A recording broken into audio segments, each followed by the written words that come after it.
This is the Defenders podcast on TV Podcast Industries, and we're talking about What If Season 3, Episode 2, What If Agatha Went to Hollywood? Wowza! That chemistry was harder than the Hindenburg. I really believed you two wanted to kill each other. Oh, no, we're just acting. Totally just acting. Both of us just acting so hard right now. Oh, really? I'd say one of us is acting really bad right now. This calls for a celebration. After party. My place. Jarvis, give him the tea. Fine. Top of the hill, everybody. Just above the Hollywoodland sign. It's the house that will make you question the decency of capitalism.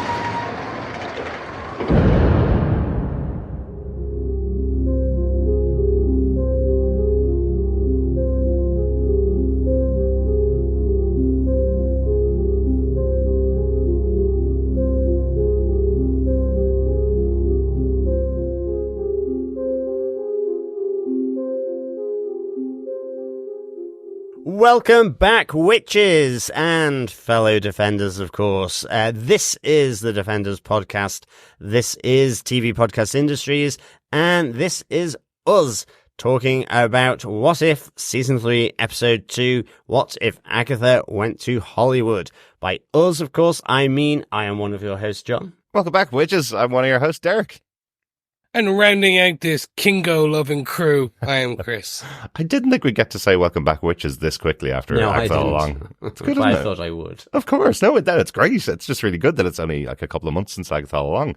And also cool to welcome back Chris to join our group of snotty podcasters suffering with colds at the moment, of course.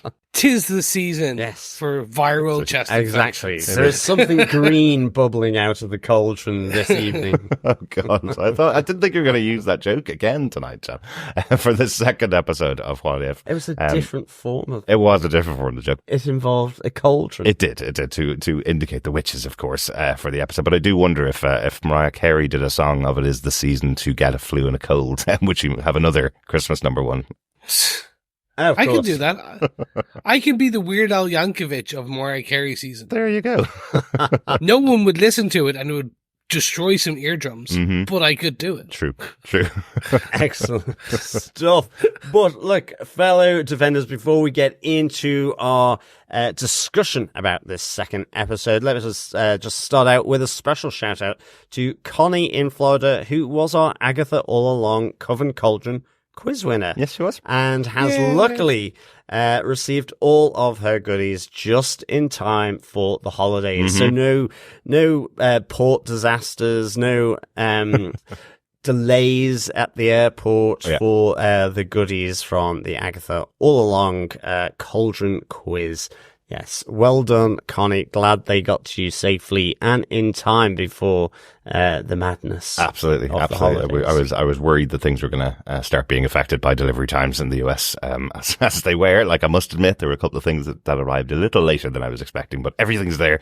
Delighted for you, Connie, and congratulations once again for participating in the Cauldron quiz and being the overall winner too. Yeah, good stuff.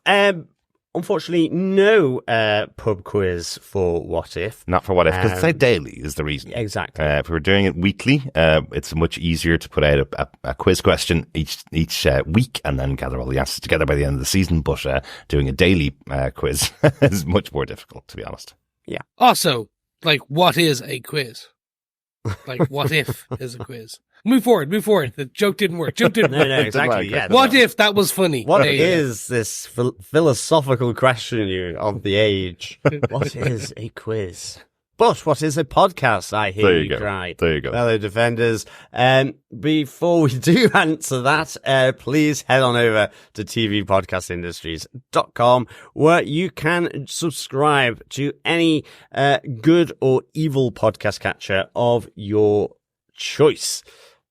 Or dare I say it, any mysterious podcast player in the multiverse, as we are in the time of What If. That's right. Also, we love to hear your feedback for these shows, so please send in your emails through to feedback@tvpodcastindustries.com, or over on our Facebook group. We have spoiler posts over at facebook.com/groups/TV Podcast Industries. Yes, and just a reminder, as we mentioned yesterday, we're not going to be recording every day, even though the episodes of What If are coming out every day. We are taking a little bit of a break after this episode, but there will be still spoiler posts going up on the Facebook group where you can leave your thoughts, and we'll get back to them once we come back from our trip away. I think we're going to record the next episode on the 27th. So that's probably 3 episodes that we'll be covering on that day. In the next few days? The holidays, Christmas, John. The 27th? Maybe the 26th. The 26th? Or maybe I'll bring the laptop with us and record my God, Christmas my Day, voice. John. My voice. Well, okay, let's get into this radio broadcast. Loving it. So, Derek, what are some of the episode details for What If Season 3, Episode 2, What If Agatha Went to Hollywood? Well, executive producers for the series are Matthew Chauncey, Bryan Andrews, and Bryan Winderbaum, with Kevin Feige, of course. Head writer for this series again is Matthew Chauncey. The story for this episode was written by Bryan Andrews, Matthew Chauncey, and Ryan Little. Ryan Little wrote episode 1 as well. We talked about him on yesterday's episode. And the episode itself was written by Matthew Chauncey and Ryan Little, and directed by Bryan Andrews, as I mentioned. All executive producers for the show and all involved in directing and writing for this episode. Wow, the Chauncey is over this like a rash. He is all Absolutely. over the place, yeah, Good as the lead writer. I would say, and we'll probably get into it as we get into the episode, I would say this episode will be the one that will come back later on in the series. There is a cliffhanger at the end, and there is another episode coming up later on in the series, so I'm sure that's why Matthew Chauncey wanted to be involved in the writing of this one. Excellent stuff, yes. But John, do you want to tell us what they gave us with your synopsis for What If Season 3, Episode 2? Sure. In the golden era of cinema, attention-loving witch Agatha Harkness moves to Hollywoodland for her latest play. She wants the power of Tiamut, the celestial being buried in the core of the earth, but she needs Hollywood's production values. While starring in a picture directed by Howard Stark, Agatha plans to use a magic ritual to access Tiamut and take its power for herself. But even with the stolen power of many of the Eternals, Agatha's ritual fails. She has one last chance as she invites Bollywood's hottest star, Kingo, to co-star with her in the picture. Agatha knows he's the final Eternal and will use the opportunity to steal his power and complete her ritual. After a Hollywood versus Bollywood movie showdown, Kingo reveals he knows what Agatha wants, but is convinced to help her when Agatha says she's doing it to save the world. They convince Howard and his put-upon assistant Edwin Jarvis to restage the finale of the picture at the Griffith Observatory. Agatha succeeds in taking the power of Tiamut, but her actions draw the attention of the Prime Celestial, Arisham. He comes to Earth from across the galaxy to confront Agatha, but with her enormous power, the now celestial witch absorbs his power and kills him too. Agatha reveals her true intention was to take all of the power for herself, but Kingo convinces her that the true way to change the world is to make movies and gain the adoration she seeks from her adoring public. Agatha relents and attends the premiere of their completed picture, Cosmic Queen. But as the Watcher closes out his tale, 3 more Celestials are on their approach to locate Agatha Harkness. Who doesn't like a cliffhanger? Nobody. I love cliffhangers. Yeah, me too.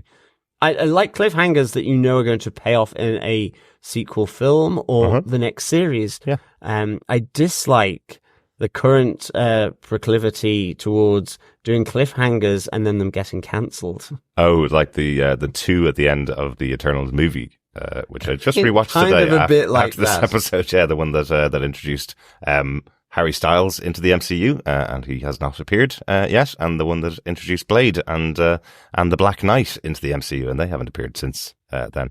And a huge... There can be only one Blade. Yeah. There can. Mahershala Ali, he will be back. Yeah. He will be there. And then there will be 2. Yes. Yeah. Yeah, indeed. A lot of sort of cliffhangers here. But let us get into this second episode of season 3 with our 3 points. Kicking off, what if we had seen this before? What is that cinematic universe movie that we have seen before? Yeah, lots of references to other MCU properties in here. First one, obviously, we should say, of course, is Agatha All Along and WandaVision, which introduced Agatha Harkness. But we talked about it during our coverage of Agatha All Along that show was pushed back by over a year. So I guess they were able to take bits of the script for that show and incorporate it here into the character of what in What If. In Agatha All Along, she's taking power from witches throughout the country. Here, she's still on that quest for power. So that's a reference, I guess, that they were able to pull from Agatha All Along and the character of Agatha Harkness in there. Yeah, definitely. Chris, any others? Well, obviously the big one is the Eternals. Of course, yeah. The whole aspect of Kingo himself being in it, we do see that then she has kind of met at least all the other Eternals. Yes. And then we see the Celestials. So they were all introduced in the Eternals film. They've been around in the comic book since the 70s, Jack Kirby, and then were famously reintroduced by Neil Gaiman, and then was reintroduced again and brought back again while when the film happened, and it got a resurgence. Yes. That's the other major piece.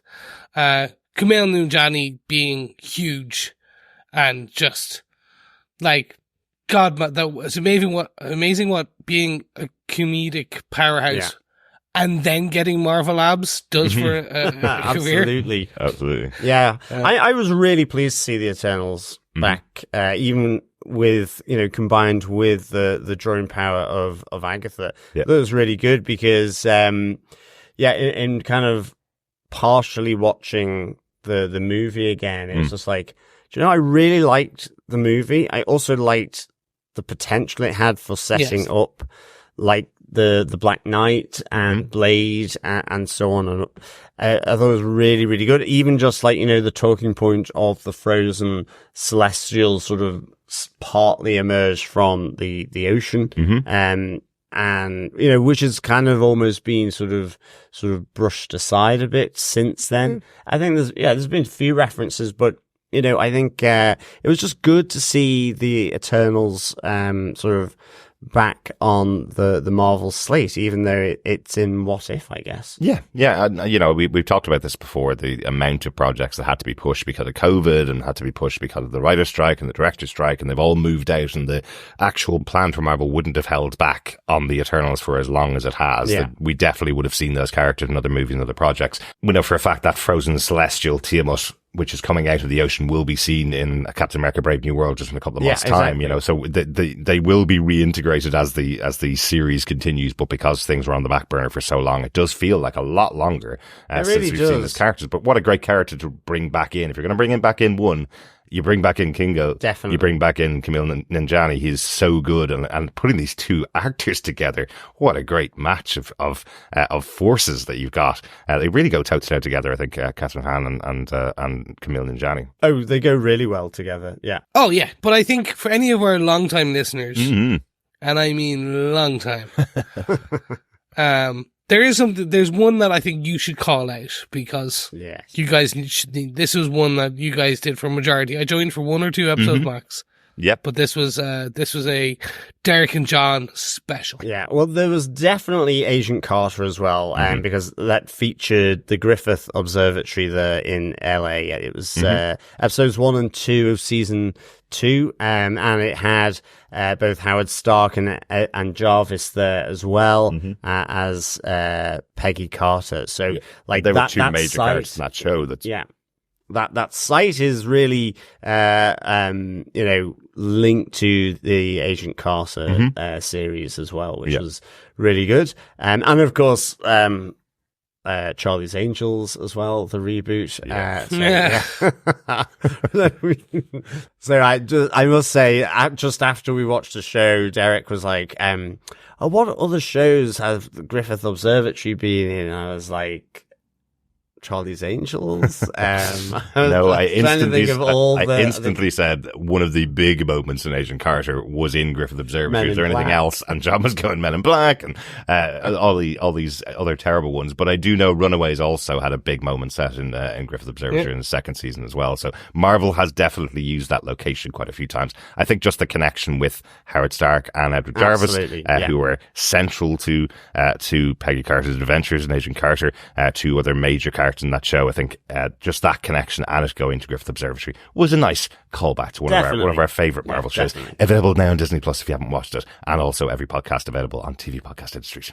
Excellent stuff. Let us He's talking about Agent Carter, not Runaways, by the way. That's true. Runaways was pulled from Disney Plus, wasn't it? We never got round to Runaways. Yeah, but Runaways was pulled from Disney Plus. It was there for a while and gone now. Yeah, so sad. So, rumor has it, because they're going to redo it, but that makes no sense. But just to let you know, that is an interesting rumor. That they're going to redo Runaways. Yeah, even though it's in the same universe and Nico's in it, because Nico's one of the Young Avengers in some of the things. Oh, okay. But they probably... Yeah. I don't believe that, because the show was actually well worth a watch. It was good. It couldn't have been done much better, I think. I can't imagine they're going to redo Runaways. I'd say they will definitely introduce some of the characters again. I hope they do. But I think that it's such a great job in the original version that they made for ABC, which was available on Disney Plus for a while and is no longer available. I think they're hopefully going to just bring that back at some point in the future. Yeah, well, let's bring this back to our second point for this episode. What if there was a small change? What is that premise of change in this episode? Yeah. The big one is Agatha learns about the Eternals. She learns about the Celestials and the power, and then more importantly, she also learns about the sleeping Celestial, Tiamut, being Earth being the center core, or an egg, if you will, and then uses, much like her, we want to say it's almost like her power is succubus. We've learned that from Agatha all along, that she basically, when attacked by a power, she's able to absorb that power and make it hers. So she essentially does that, we assume, to the rest of the Eternals. Yeah. And steals their power. Now, she says they're locked away safely. We're never going to really learn whether that's true or not, because if you remember Agatha all along, a lot of those other victims are victims. She killed them. Yeah. She killed them all and sucked them dry. So now Eternals are robots. So maybe they're just hibernating. Who knows? We will see. Well, I will say on a second watch, because I had exactly the same question, Chris. I wrote it down in my notes going, did Agatha kill all of the Eternals? I will say on a second watch, when they're talking at the end of the episode, Kingo does say to her, the rest of the Eternals had a discussion with him. So she did free them at the end. They are all alive. She didn't murder all of the Eternals or take out their batteries, I guess. They are all still alive. She just took all of their powers at that point. Oh my God, do you think we could get a batteries not included Eternals crossover? Maybe. But then this is the premise is she then uses her newfound gifts to try and amp up one of her spells to essentially absorb the power of Tiamut. What we find is that she needs the final power buff of the final Eternal to give her that spell, the oomph, the je ne sais quoi. Yeah. That special sauce, as they say in Hollywoodland. And yeah, she then brings in Howard Stark and the rest of them to do the films, to do the ritual, and bish bash bosh, Kingo is there. Yeah, it's interesting, isn't it, that she goes from stealing magical power from witches to, and so like watching the film, you hear that they're imbued with celestial energy. Now, whether that's the same, don't know, but, I'm assuming it's slightly different, so that she is then absorbing this celestial energy, because ultimately she does become a celestial at the end. She's sort of as big as one. Exactly. Anyway. No, she becomes celestial, can survive in space. Yeah. So, I just thought that was really interesting as a change as well. Yeah, and I think that's connected to the Eternals movie itself. In the Eternals, we had the other faction. We had the Deviants, wwho were stealing the powers of the Eternals when they killed them. They take their powers and they take on the powers as they were. And Agatha all along, when we saw Agatha steal the powers, she actually was just amping up her own power. She didn't get the abilities of the witch that she stole from. She gave herself a supercharge of her own powers rather than stealing somebody else's powers, for the most part, that we saw anyway. Here she's stealing the powers, and we see in the fight that she has with Kingo, which we will definitely talk about in a minute, that she's actually using the abilities of each of the Eternals that she's stolen the powers from. You see her shooting rays out of her eyes like Icarus can. You see her creating weapons like Athena can. You see her creating a massive fist to use in the fight with Kingo, just like Gilgamesh, you know? So she actually gets their abilities, which is much more like a deviant in the Eternals movies than her power of stealing the witch's powers, I guess. Yeah, she uses Athena's, like, celestial weapons. Exactly. Yeah. Like, it's the best example because she pulls out that spear, which is very iconic now to Athena and Angelina Jolie. Yeah. But what I did enjoy is, and I'm going to call it out here, the musical number, the song, the dance, the pageantry of Bollywood versus Hollywood. Yeah, absolutely. One side versus the other. And I was expecting the music almost like a call out to some of our friends who have done Agatha all along, that the husband and wife duo, because they did marry these two very distinct, very separate musical styles very well. Yes. Yeah. Think battling banjos. Like, that's what it felt like. It's like, like, but just with a very Bollywood masculine thump, and then the tap dance on Agatha's side. And it works. It plays well. And it gets us to this crescendo of when them talking, going, okay, we'll work together. Yeah. I thought it was really well done. It was fantastic. And I must say that one of the things I loved about the animation was that it really got the style of Catherine Hahn. I think you can almost see her movements in the dance movements of the that were animated here. I'm wondering if they got her to come down and do some of her dance moves, or did they just watch some of her performances? And even with Camille and Jani as well, you know, I know they had the Bollywood sequence, I suppose, that they could use for reference from Eternals. So, but it did feel like the actual actors were involved in motion capture of some sort to get the right movements for them as well. But I thought it was so good. It felt like it was glorious. It felt really cool. It was fantastic. There was that big switch this morning when we were watching it first thing, 8 a.m, watching this moment, and it was that switch where just that smile went straight on my face and didn't leave it for the rest of the episode. Absolutely. They know what they're doing. Yeah, just watching it was really, really good. I mean, what a great way for the two protagonists to meet and to have that kind of knowing sort of glances and conversations with this big show number and dance off. You know, as Hollywood meets Bollywood, Witch meets Eternal, and Agatha meets Kingo. I just thought the dance together was it was so cool. I just loved how the camera switched to the different styles, and like you say, it had different music, but the different styles of dancing, sort of that classic era, the big show dance. And I love the fact that the put upon Jarvis, which I just loved throughout this. You know, he's kind of moaning about the amount of reshoots and the amount of rewrites that has to be done. Yeah. And I think ultimately this big show number dance occurs because he's saying, well, we don't want to do any more reshoots, so we don't want to be doing, you know, a big dance number with loads of extras, more actors and so on. It's like, what a great idea. Getting into the creative side. I love that Howard, it's a great part of his character that he hears things around him but isn't actually listening to anybody. He just picks the things he wants to hear out of the things people are saying. It's similar to his son Tony, I guess. You know, you have that moment, as you say, he hears Edwin saying, oh, you're probably going to have hundreds of dancers on one side, hundreds of dancers on the other, raise the lights and lift the ceiling, and go, brilliant idea, finally getting into the creative job that you should be in, working in Hollywoodland, you know? Well, that's it. There's a great moment in the Griffith Observatory when Arisham is there, and you've kind of got Jarvis looking like really anxious and worried and concerned, but you've got Howard who's all kind of giddy in his director's seat up on with the camera, you know, we'll be legends, this is gold, are you getting all this? You got a really nice moment where the cameraman behind him just puts his thumb up. It's a real neat little touch. Mm-hmm. But he's kind of like giddy with delight all the way through this.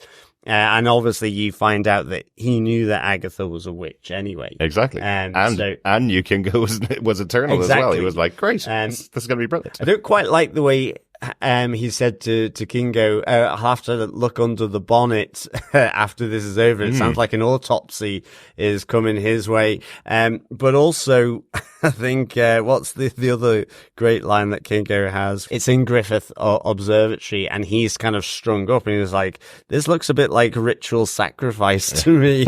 Like wondering what has he let himself in for with Agatha. Yeah. I loved it just because Stark turns around and goes, yeah, special effects are expensive. We save on it. Exactly. We use some real movie magic. Yeah. That's great. Yeah, really good. But back to the dance itself, though, I loved when the two of them actually meet as the dance merges together almost. And you see Howard behind the camera going, oh, are they going to dance? Are they going to dance? Yes, they are. You know, he's giving a kind of a running commentary as it goes. And then there's the switch. You hear that Kingo is here. He knows exactly what Agatha's trying to do. He knows she's trying to raise Tiamut, and he's there to stop her.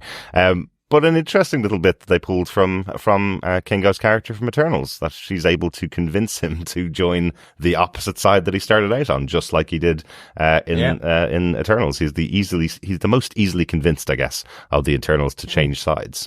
He also says that he's the Prime Eternal as well. And I'm wondering, was he that anyway, or is he that now because all the others are in storage, as Agatha says, which has taken his power? Exactly. I think Agatha's kind of going, I don't think Arishem would have handed that over to you.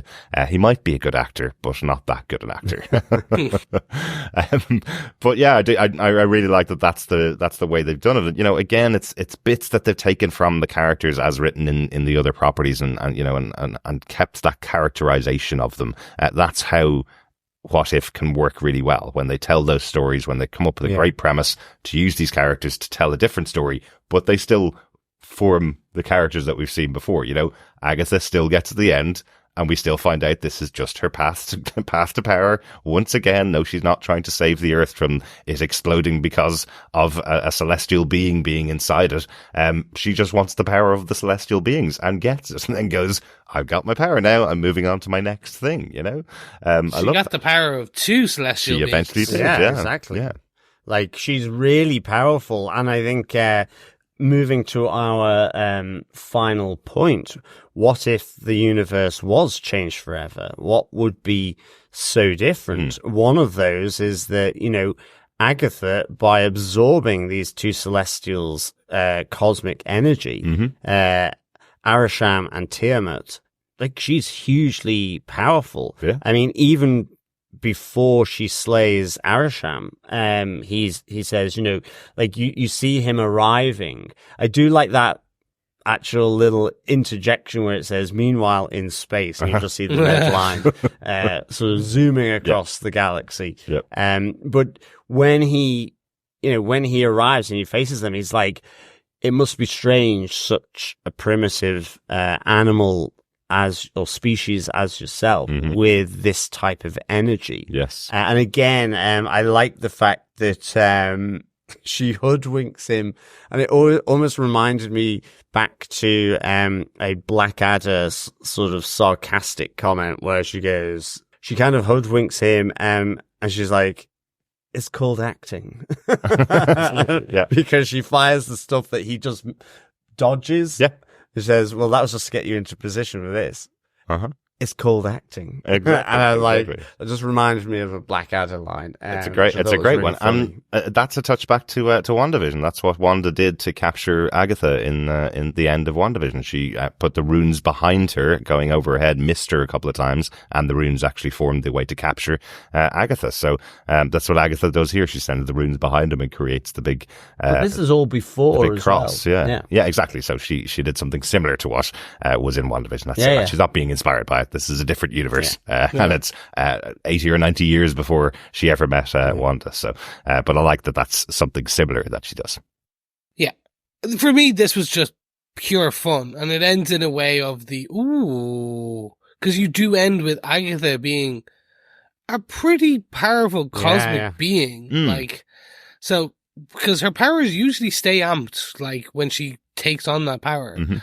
So the question is like, okay, now she is the power of 2 Eternals. Now, 3 other Eternals are on their way to the planet Yes. to take her on, Yes, but they she is still super powerful and has an army of Eternals with her. Yes. Because Arjum, the judge's Eternals were the Eternals we know of Earth. Mm-hmm. And they were also there to mind Tiamut. So she basically has her own little cabal? I don't know what, a collective of Eternals. Yes, I guess so. And she is powered up.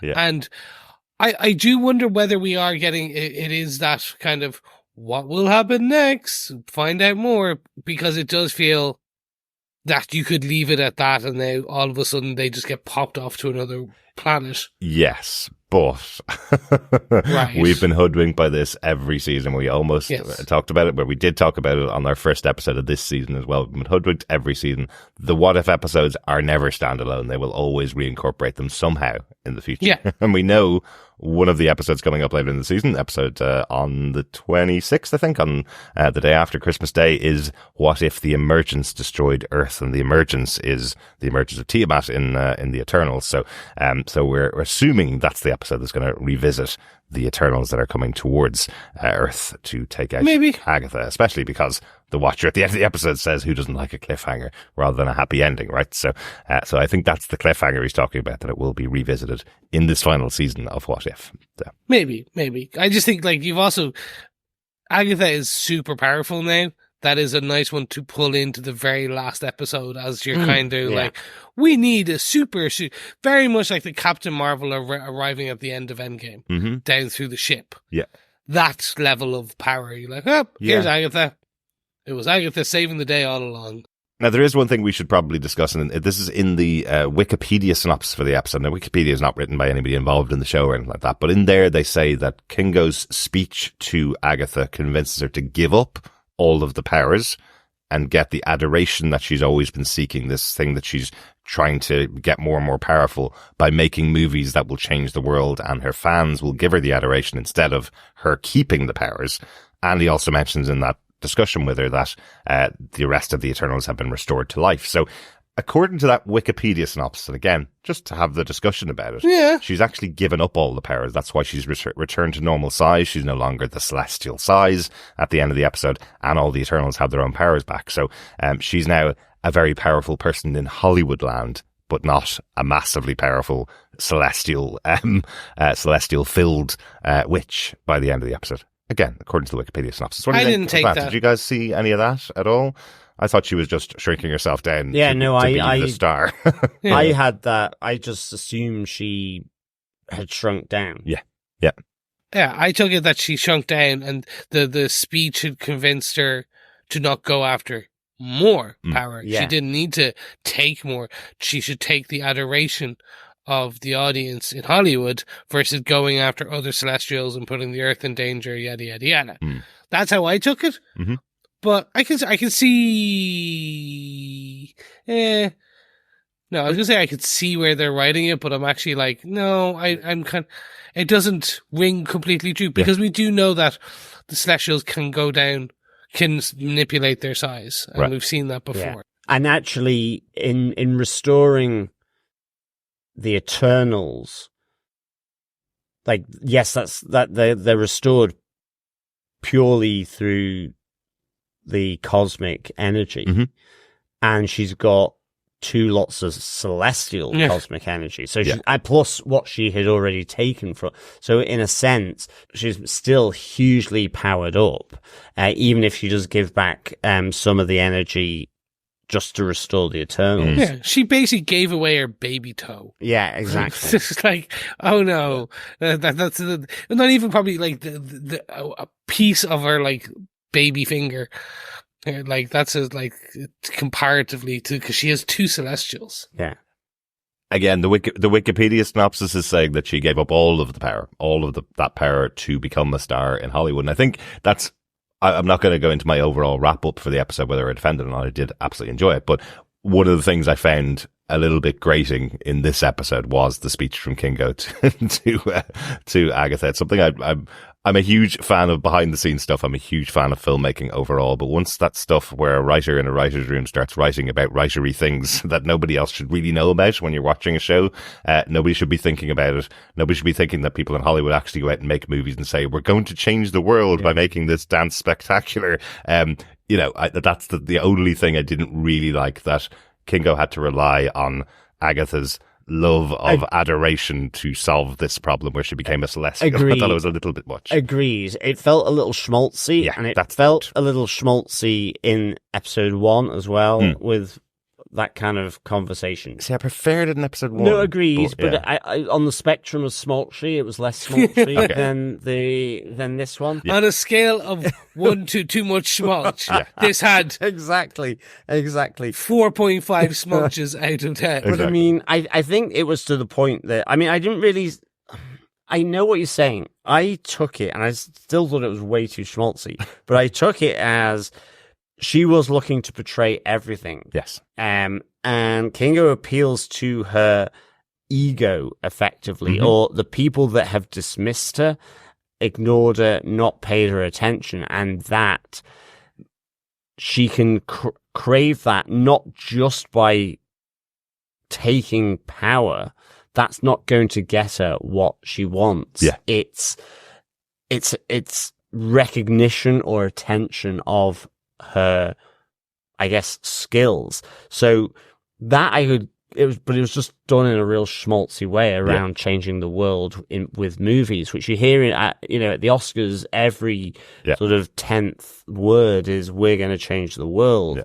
And it's like, and actually, they can absolutely spotlight something and their private charities, whatever. Yeah. But I mean, and actually what we all know is the people that watch those movies that change your life are usually people that have already made those decisions anyway. You're never reaching out to people that actually need to hear that message, as is pretty evident at the moment. I think films can move something up the agenda in the zeitgeist, the mindset, or whatever. But I don't necessarily think they change the world. They change individuals by making them stars or working in film. But I think here, it was just kind of Kingo appealing to Agatha to not become a destroyer because she's trying to prove something to other people, when she could get that validation through being a TV or movie star. Yes, exactly. So that's the big thing, I suppose, that's changed about this place, is that she potentially does have those powers as well, which is pretty massive. That's completely different to our major MCU, right? That will change that world. The other thing that's pretty different about this version of the MCU, this version of this universe in the multiverse, is Howard Stark and Jarvis both now know about Celestials and witches, which I presume they didn't when they met up with Peggy Carter and Captain America back in the 40s. So that's pretty different about this universe. Yeah. They know all about magic and know all about the Celestials. And the other thing is not only that, Agatha superpowered, effectively the Eternals were depowered, at least until she gave them, charitably back their own powers. Their first act of actor-like charity, yes. But there is no emergence here. From a celestial point of view, this Tiamut seed pod that will sprout out of Earth and form more life, that ain't gonna happen. Exactly. Yeah. The biggest in the early 30s, 40s, wherever this is set, let's say 40s, the world has seen two celestial beings in the sky. Absolutely. Fight. Yeah. Like that's like endgame blip level changes to the universe. Yeah. So that's why I was like, this is definitely going to be a world where things would happen very differently. Yeah, exactly. Like, they're just on the brink of a world war. Does the world war happen? Does Captain America get created at all in the MCU? All of that stuff, the first Avenger that was created there. Is there much after this, when you've got a celestial person who's now an actor in Hollywood? No, then there's just a guy in Austria with a really bad mustache going, oh no, oh God, they've got things up there. Maybe I can't do that. Be focusing on his art, his acting career. It's yeah. But at least it might get him to shave off the moustache, maybe. Maybe. Or maybe his German accent. Yeah. Oh yeah. But that's enough of my German accent. But overall, though, that is what has changed about the universe. Yeah. That is this version of the multiverse. If we visit this place again in the future episode of What If, the big difference here is going to be we have a very powered up Agatha there. No Eternals, no Celestials, and maybe no other heroes. Maybe it is just Agatha protecting that world, big time, along with the Eternals that are there. Maybe that's the only thing if we see it in the future. Is there any other notes about the episode? Anything we haven't talked about through those 3 points? The only one I was going to say was to Chris's point about sort of, when is this set? When is the golden age of cinema? We're kind of postulating that the episode set late 30s or early 40s, just based on the fact that, in Hollywood, we see that the Hollywood sign is the Hollywoodland sign. That's right. Which was pre 1949. So we're kind of thinking it's before then at least. So it's probably set somewhere in that interwar or just post-war period. Yeah. I think they call it the golden age of cinema. They call it the 30s and the 40s is when they call it. I think it's just because of Howard Stark and Jarvis being there as well. We know roughly what age they are. We saw them in the early 40s when Captain America appeared. So it can't be too much further back or too much further ahead, I suppose, than that.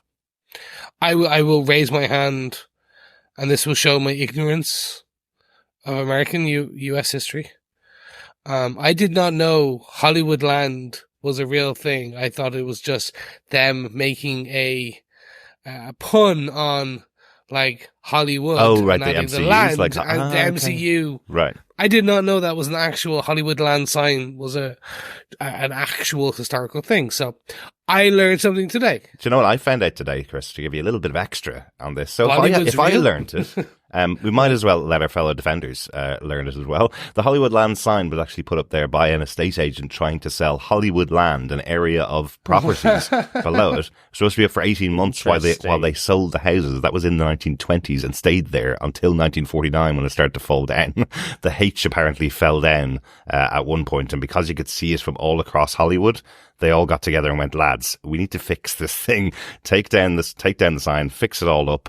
We don't need the Hollywoodland thing because that's just one estate of houses that's there. We'll just call it Hollywood now and take off the land. So that's where it came from. Really boring. Oh my God. But, that's really interesting. But because it stood there for about 15 years, going into disrepair because it was owned by a property group that had put it up to sell houses in the 20s. There you go. Yeah. So we should do one in Dublin Mountains just going, dub.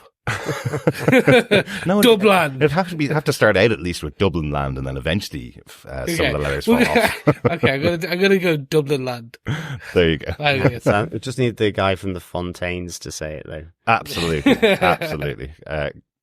One of the ones that I just wanted to mention, I think it would have been really cool, given that we have Edwin Jarvis in here, the assistant director, I think he's called by Howard Stark. It would have been kind of cool if we saw Karun Patel, Kingo's valet, in here, Kingo's valet from the Eternals. But of course, he wouldn't have been even born at the stage that this episode takes place. But maybe his grandfather, who was Kingo's valet at the time, or something like that. Maybe. Yeah. I'd just like to see the interplay between Kingo's valet and Edwin Jarvis, the put upon valet of Howard Stark. That would have been quite good, actually, to put upon assistant. Exactly. I would have enjoyed that a lot.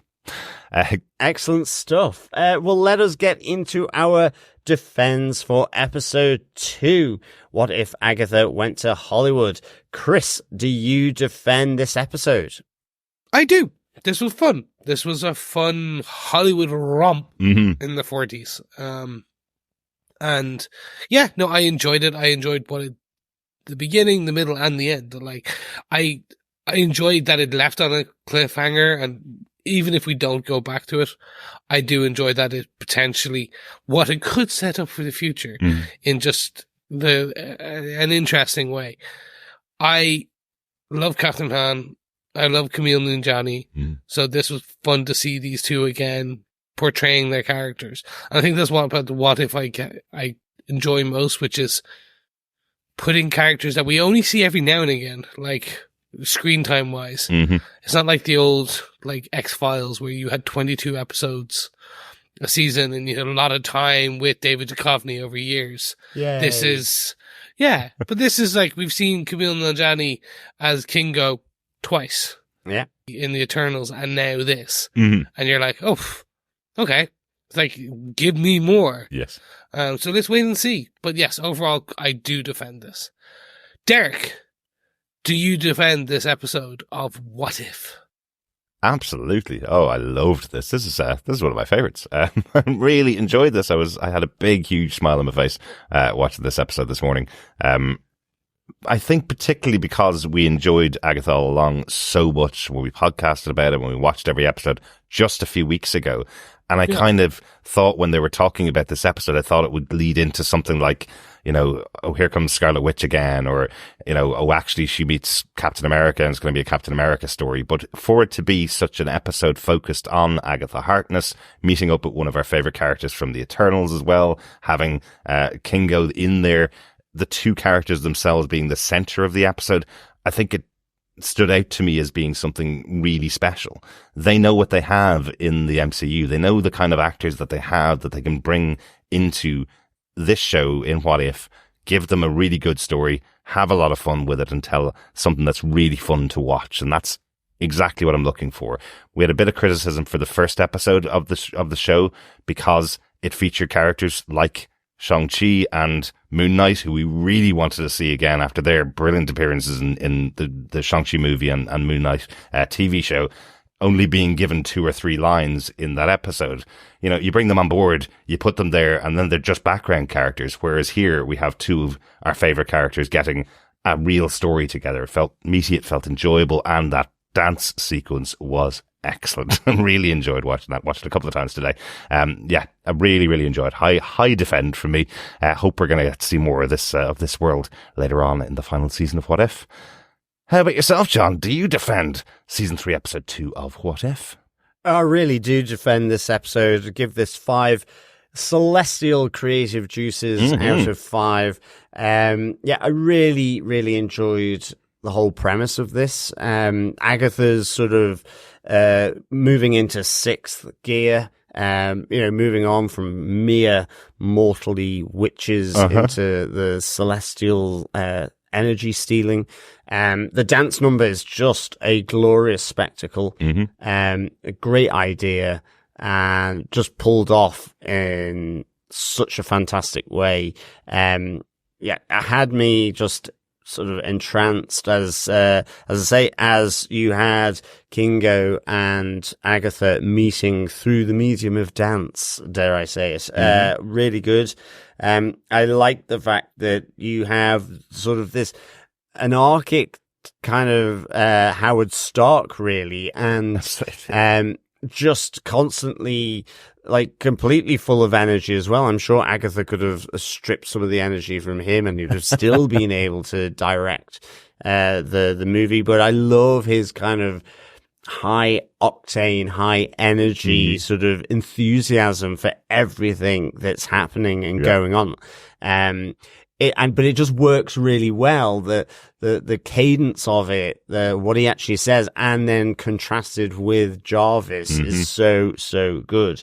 All these things for me just came into this glorious episode that does the references to the golden era of cinema, borrows from WandaVision, from Agent Carter, you name it, in just a really different way. Yeah, simply by, in many respects, by having it this dance and actually just bring in the Eternals. Exactly. You know, something really different just for the What If series. It's like the zombies being brought in, the Marvel zombies. So absolutely defend this. 5 celestial creative juices out of 5. Excellent. You're right, though. It was great to see Dominic Cooper and James Darcy back, voicing those iconic characters that we heard on our screens weekly for 2 seasons back in our Agent Carter days. We loved so much. That was such a fun show to cover as well. Excellent stuff.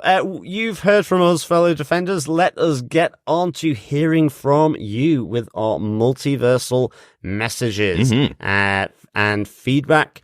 First up, we have an email from Coffee and Vodka, who says, Greetings, fellow Spellbound defenders. Now, if you're going to borrow, this is how you do it. From Howard Hughes' Stark to WandaVision to Hollywood versus Bollywood and more, but remixed and delivered in every colour of fun there is. Twice as good as Agatha all along, and all the Eternals should have been in tone. Absolutely fantastic. What changed? Everything. No more Tiamut, war possibly a thing of the past, and half the plot of the upcoming Captain America movie out the window. So bright, so active, so fully packed, with Kingo getting his full due. Easily one of the best what-if lot.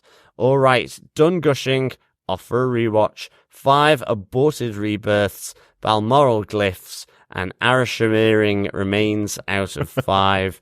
Peace and take care. Coffee and vodka. Fantastic. Excellent stuff. Actually, interestingly, with the Balmoral thing, when Jarvis said he went to school in Balmoral, I was thinking, but isn't that just where the Queen's Scottish castle is? Yeah. I wasn't entirely... There probably is a private school there as well, but who knows? Maybe there's a butlering school in the I MCU. was actually wondering. I was like, did he like train for the Queen? Maybe it was that then. It might have been that, and then Howard Stark went in and threw money at him and made him buttle for him. Maybe Pennyworth went there as well. That's the DC Marvel crossover I want to see. Pennyworth and Balmoral. Pennyworth and Jarvis in the same place. Wouldn't that be cool? Yeah, that'd be cool. Silver Service, the new comic. Thanks, Coffee and Vodka. Yeah, agreed. This is one of the best of the 3 seasons. Now, the only thing I'm going to say one of is because we have so much more to come in the next kind of 6 days. Absolutely. Additionally, I really just enjoy Agatha. Yeah. And I think that's knowing that this is now the last we'll see of her for the foreseeable future. But there's no official confirmed next time she'll be back. Yeah. So I am looking for I'll savor this Catherine Hahn infused 20 minutes. Absolutely, and she knew what she was doing as well, which is great. She knew exactly what she wanted to deliver, and she delivered it just as well as she has in WandaVision and like all along as well. So let's hope we'll see her back very soon in another episode of What If, at least. Yeah, definitely. Yeah. Excellent. Thanks so much, Coffee and Vodka. On to our Facebook messages. Absolutely. First up, Heather Wallace says, is it 1 episode a day? Oh, I'm so excited. This is the best Christmas present. This was a fun episode. Although I was kind of hoping Agatha would smite Kingo during his "we both just want to be seen" monologue. But oh well, it was kind of sweet. I love the art in this, and it's even made the Eternals seem a bit relevant. I really didn't enjoy the Eternals, although I did like a couple of the characters. Good work, What If? You see, if it turns more people on to watching the Eternals, that's another great thing about the episode. Exactly. Rewatching it, yeah. I did it. I did enjoy it. I'm going to do it tomorrow. And... that would be the fun thing. Absolutely. And I totally agree with you, Heather. I think Agatha should have smited Kingo, or at least a little slap around the face for that monologue. Absolutely. The one thing I will say on a rewatch of the Eternals, I don't know whether we even mentioned it when we did our review of the Eternals on our Movies and TV podcast many years ago.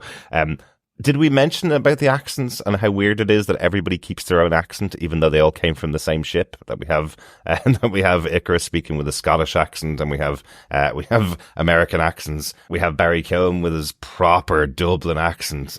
You know, I could have changed the world, lads. If you just gave me the power, I could have changed the world. It's so different. It's so weird having them all standing in the same room, all speaking with weirdly, I could get it if he had been embedded in, the Blackpool since the Vikings had founded it. They would have kind of that sort of, accent. But he's been in like the kind of Mexican subtropical rainforest. Yep. So he brought the languages. They brought the languages to the people. Yes. They brought that accent to the people. Do you know, that's my head canon. That's the right way. I think that was our theory on the podcast. Yeah. And I think John had the same argument, so we're going to repeat the argument. I think John had the same argument at the time.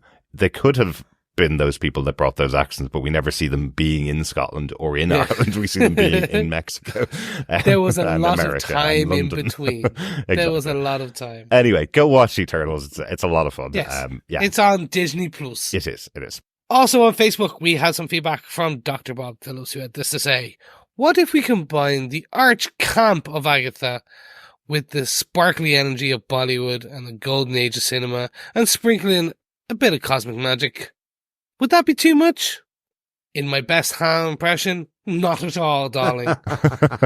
And that's my worst Han impression because it's the only one I got. Dr. Bob went on to say, this was much more my flavour than Stego Hulk and the Golems of Doom.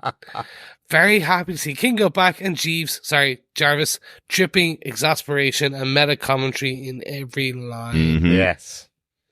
Thanks, Dr. Bob. Stego Hulk and the Golems of Doom is a rock band I would listen to from the 80s. Just for the hell of it. That could be a good one. Yeah, but like the last episode of this season of What If is What If? And I wonder if it should actually be called What If Stego Hulk Met the Golems of Doom. That'd be great. It'd be so good. That should be the new name for the pub quiz. Hulk and the Golems of Doom. You could do so much with it. Like, just think, it's almost like Gwar. Do you remember Gwar? We need to have a phone call, Dr. Bob. We need to have a phone call. You might have to trademark anything he sends into us in the future. Great stuff. Thanks, Dr. Bob. Yeah, thanks so much, Dr. Bob. Lindsay Lawes says, your passive yet highly enthusiastic listener is back. More than happy to be able to support the show in any way I can. Still very much enjoying your coverage of shows as per usual and eagerly awaiting your thoughts and our fellow defenders. Mm-hmm. It's a bit bittersweet to have What If return for its third but final season, but the first 2 episodes have been both solid and enjoyable thus far. I really miss these creative standalone stories that mixes and matches familiar MCU story beats. It's like fan fiction come to life, and as a hobbyist fanfic reader who may dabble into writing too on occasion, but also tend to daydream my own stories beyond the stuff I watch, What If is a testament of creativity in so many ways. Massive cheers to the cast and crew for their work, and an equally massive cheers to all of us in our cozy TVPI community. Oh, thanks, Lindsay. Yeah, thanks so much, Lindsay. I think great to get feedback as always. Mm-hmm. Really pleased you're enjoying the TV podcast industries community. Mm-hmm. Our cozy little fire is of a podcast. Absolutely, is good. Hanging out with us, chatting about a bit of TV. Yeah, and totally agree. You know, it's nice to get these kind of standalone, but also they do kind of hopefully come into a singular story arc. But it's great to have that central conceit of What If, to provide those creative juices. Well, the big thing, we talked about it many times over the course of the 3 seasons of What If. The What If comics were absolutely throwaway. It was somebody literally sitting down and going, oh, what if Sergeant Fury and the Howling Commandos fought in space? Oh, right, that would be cool. That would be really interesting.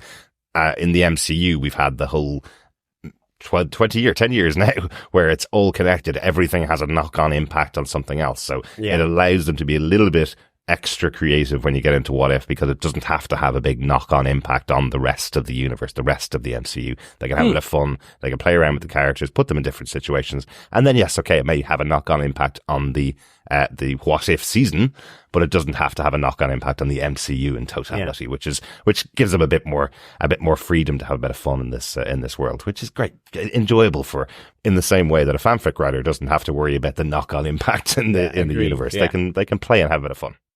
And look, you end up getting big resurgence of characters. So Agent Carter became Captain Carter, and obviously she was in the comic books and in Exiles, but then crossed over into the What If and had such a resurgence because of What If that they put her into Doctor Strange and the Multiverse of Madness. Exactly. And now, again, supposedly coming back for the Doom Saga, the Battle Game. Yeah, exactly. Fun and games that we're getting. And then you look at Hori, who was the Native American superhero that we found that is now has gained so much popularity, has entered the comics, and supposedly might be entering live action some point in the future. She may, that'd be great. So again, absolutely. Yeah. And even Agatha, I mean, when you think about absolutely, yeah. She's now absolutely massive because of Catherine Hahn. Yeah. I should mention, of course, Chris, since you mentioned Kahori, I know you weren't here for our first episode, so you didn't hear Ryan Little, who wrote this episode, or co-wrote this episode and wrote the first episode, is the writer of the Kahori comic and wrote the Kahori episode of season 2 as well. So he's the one that introduced her into the Marvel comics and was one of the writers on the introduction in What If as well. So he has a big part to play in the writing staff for What If, which is cool. Love that. Yeah, it's very cool. Excellent stuff. Thanks so much, Lucy. And again, as always, thanks for your support and really hoping you're enjoying your time with us in the cozy TVPI community as well. Thank you. We also got a piece of feedback in from Joe Herbert, who says, now that's entertainment. I really enjoyed this one. Excellent voice acting from the main 4 stars this time too. Great stuff, Joe.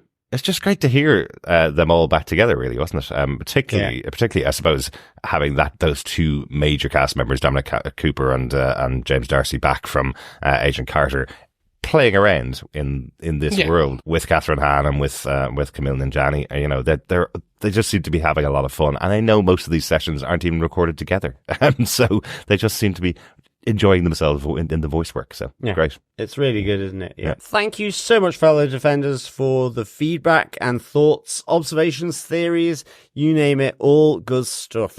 Keep your thoughts coming in by email through feedback@tvpodcastindustries or through our spoiler posts over on our Facebook group at facebook.com/groups/TV Podcast Industries. We love to get your thoughts and input on these episodes. Also, of course, it would be remiss of me not to say as well, not only to subscribe to the podcast, but please share the podcast around to any celestial or eternal being of your choice. Or even just regular beings. Yes, or even just regular beings. Anybody with headphones or without. In fact, that might be better. For sure. Because, of course, sharing the podcast is sharing the love. And, of course, you can also support us over on patreon.com/TV Podcast Industries or buymeacoffee.com/TVPI. Absolutely. We should say, as we said earlier on, we are taking a break, so we should say a big happy Christmas and happy holidays to everybody who celebrates. Anybody's having a bit of time off, you're having time with your family, with your friends, on your own, watching great movies, spending some time at home. Hopefully you enjoy your time. Absolutely. So big happy holidays to everybody. Yeah, it's a perfect time to binge all 10 years of the MCU. It's perfect time. Just have it going in the background. Isn't there a whole one where you can literally like watch Iron Man 3 right down and it like starts snowing at the exact moment of New Year's and things like that? Yeah, I'm sure. Yeah. Well, we watched that recently, Iron Man 3, because that's our Marvel Christmas movie. It is. For sure. Maybe, yeah. Really good. If it takes 3 hours for you to wrap presents like it does me, well then, have it on in the background. Exactly. It's really good. Exactly. Or you can catch up on 10 years of TV Podcast Industries podcasts. So you can just put an ear pod in one ear, nobody can see it, and just listen to TV Podcast Industries for the next couple of weeks. There's enough episodes out there. What were you, 889, I think it is at the moment? Yeah, something like that. Somewhere around that. But as I said, we are taking a break for a couple of days while we recover and spend some time with our families and I guess get my voices back. Get all of our voices back as well. So the next episode that's coming up tomorrow, one I'm really excited about, What If, episode 3 of season 3, is What If the Red Guardian stopped the Winter Soldier? Oh, nice. That's an interesting one. I know the Red Guardian bragged that he fought against Captain America in the 80s, which we all know was a lie because Captain America was on ice in the 80s. I wonder, would this be 80s set and he goes up against the Winter Soldier? Yeah, it could be. Or will it be later, after Bucky is traveling the world, or is it not Bucky, is it the Winter Soldier? Lots of interesting possibilities in there as well. So that should be fun. That's tomorrow's episode. Or, given it's Christmas Eve, is the Red Guardian sort of code for Santa Claus? David Harbour playing Santa Claus. Yeah. Again. That was such a good film. It was such a good film. It was really good. Yeah, he was great as Santa in Violent Night. That was a great movie, that, Chris. Yeah. No, he's a good all rounder. He is. He really is. Yeah. And of course, for Christmas Day, you can unpack something as Howard the Duck gets hitched. What if Howard the Duck got hitched? I am assuming I will hate this, but I Yes. am open to being pleasantly surprised. Well, it's finally closing out the story that's been going on for the last 2 seasons with I him know. and Darcy. Yeah. I know. Who've been getting together. So Howard the Duck getting married to another human. I can't wait. It's Darcy. She's back. Darcy, It's gonna I be great. love. Yes. Howard the Duck is better with orange. Let's just say. What you really mean is Howard the Duck doesn't deserve Darcy, is what you're really saying, John. Well, let's find out. There's a question mark There after is. that hitch. That's true. That is true.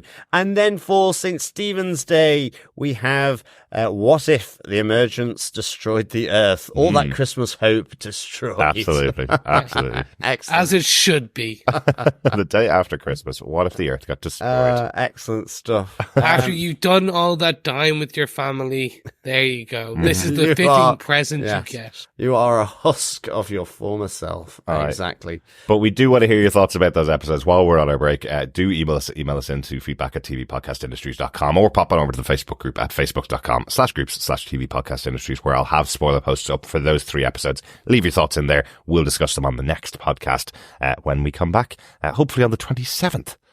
Yes. Yes, it's going to be good. It's going to be good. Guys, have a brilliant Christmas. I think we're going to see Chris and our awesome godson and Chris's lovely wife, Cal, tomorrow. So we will tell you that then as well. But everybody else, have a lovely Christmas as well. Yes, a very Merry Christmas to everyone and a happy holidays as well for all our fellow defenders. Yes. Happy Christmas, Merry Holidays, and everything in between. Whether you celebrate, don't celebrate, whatever you celebrate, Exactly. enjoy the few days off. For those in retail, you are the true Marvel heroes. Yes, you are. Remember, Certainly are. if you're not in retail, And thank delivery. people in retail and delivery folks. You guys are amazing. Yes. Thank you so much. We appreciate you. Not everyone does because people get stressed, but we do. So, and if you don't, just remember, thank the people there. The odd Absolutely. tip everywhere goes a long way. But from all of us at TVPI, Feliz Navidad and everything in between. Happy Absolutely. holidays. Happy holidays. Ho, ho, ho. Yes, and with that, until we return on the 27th, keep watching, keep listening, and of course, keep defending. Bye. Bye. Bye.